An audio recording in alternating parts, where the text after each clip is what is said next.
shit's in the safe. Got me a spot out the way. Nigga just tryna be safe. Let's get to the sports talk.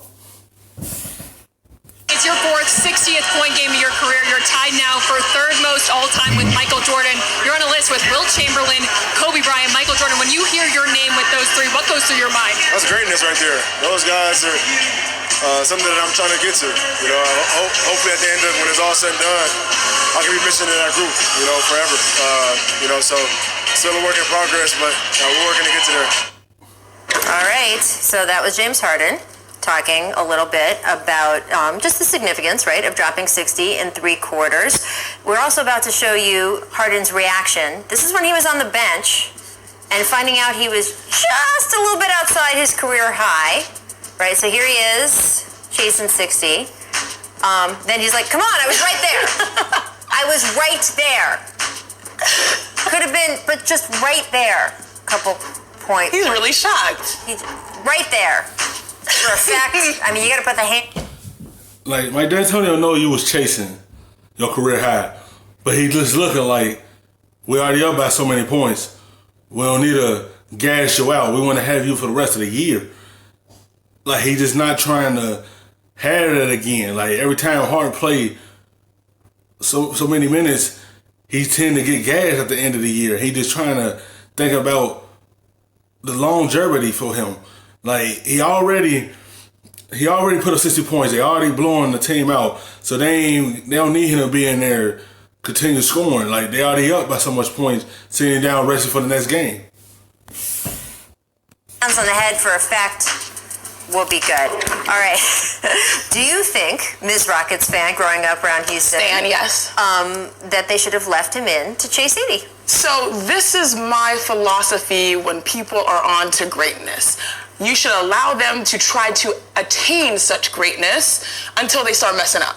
Okay. So you should give shooters a grace period.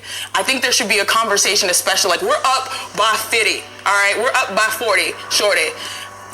Entering the fourth quarter, I'm gonna give you a good 2 minutes. If you're still cooking, I'll let you rock. But if not, I'm gonna pull you out after you miss 2 shots. That's it. I feel like that's like the streets know that that's how it's supposed to be done. Right. So when Clay goes off in 1 quarter, we feel some type of way. He's not from the streets. I don't know if he's from the streets. I don't know if he's from the streets, but you should be from the streets. That third ward, Houston, Texas. Pointing out, so, he might not know those rules. He may not know those rules. D'Antoni, I can help you. Let me tell you, all the Rockets fans were a little disappointed because we're like, we don't need him to get 81. 2 off his career high. Let him get that. And then, maybe go 1 for 2, 1 for 3, and then pull him out. That's just my piece. So on the 80-point question, there's no right answer. Because if you say you should take him out, then you're a killjoy. He's not no killjoy. You have to think about the rest of the season. You have to think about the playoffs as well. Because every time he get to the playoffs, he be too gassed from doing stuff like this. Like, you have to save him from himself. You don't want to tire him out so much because that could catch up with him at the end of the year. And they always do in the playoff, he be tired.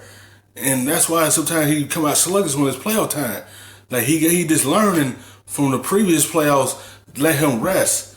We already up by 40 or 50 points. We gonna let you rest. We think about the next step for us. If you stay, you protect him. You could keep him in. Now you're just stat padding and ball hogging and all that. I will say this. I do feel like, and I want to get your impression on this, on the Rockets narrative, because I think that in the last 2 years, I just feel like there are times where I feel like the objective of the Houston Rockets is James should win the MVP. James should go for 80. James. And at a certain point, are we going to have a conversation about what are the ingredients that are going to propel this team to a final? One of the benefits of being the kind of just absolute machine offense that can bury inferior opponents in 3 quarters is you get to... Everyone just can his style of play get them to the finals. I feel like they need to start rotating the basketball a lot more, to switch up a little bit so they could be able to produce a championship.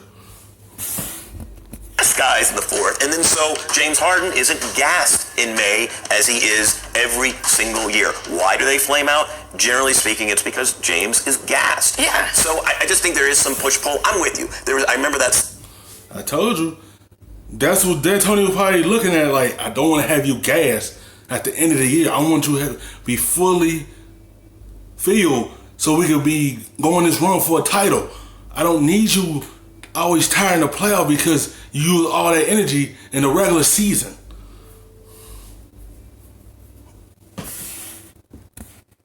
Sunday night, about 13, 14 years ago? How long has it been since Kobe's?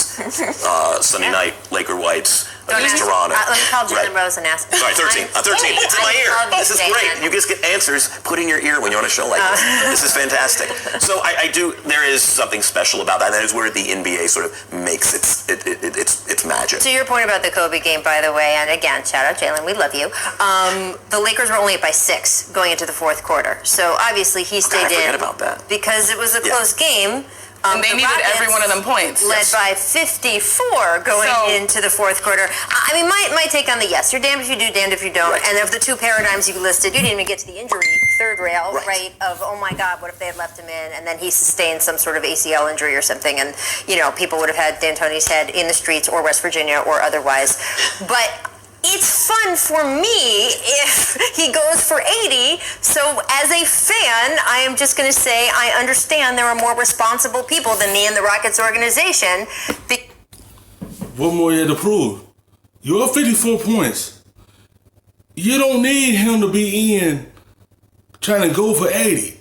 I get it what he's trying to do, but you got to think about the next step for y'all. You say you want to win a title. You got to sacrifice some things. Take a rest. You up by 54 points.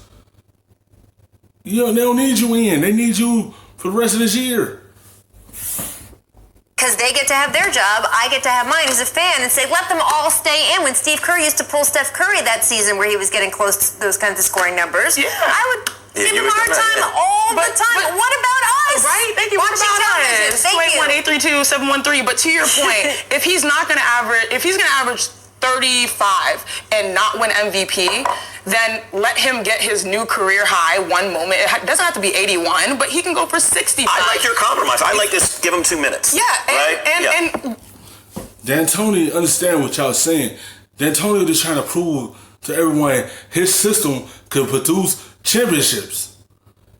The only way to go produce if number 13 is not gas in the playoff. If he fully filled in the playoff, ready to go to make this run and prove everyone that his system could bring a championship to Houston. when will this not work? Obviously, being so top-heavy and top-loaded on James Harden is not fun in the playoffs, but this is a new iteration of the Rockets with Russell Westbrook. Again, I talk about how their pace has changed. Mm-hmm. This is not the defensive team of 3 years ago. This is not the Chris Paul-led, smarter basketball IQ team. This is a team that can sort of offset James really taking a rest, with Russ just changing the pace. So I think it's a new version of the Rockets, and they should have just let him get his new career high, guys.